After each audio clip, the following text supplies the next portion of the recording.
So most people solve this question like 8 divided by 8. So 8 divided by 8 is equal to 1, right?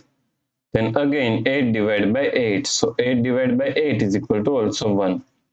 Now 1 divided by 1. So 1 divided by 1 is equal to 1, right? But this answer is not correct. This answer is completely wrong. So now let's solve this problem correctly by using a PEMDAS rule, right?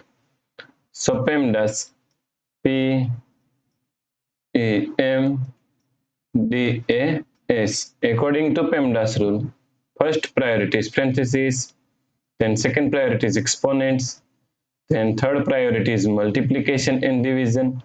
Here multiplication and division both have equal priority, so we have to solve it from left to right.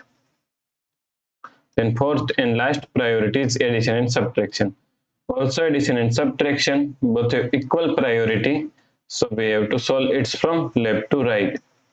So in this question, here we have division, here division, and here division, and all have equal priority, so we have to solve it from left to right. So first we have to solve this division, right? So now 8 divided by 8 is equal to 1 divided by 8 divided by 8, right?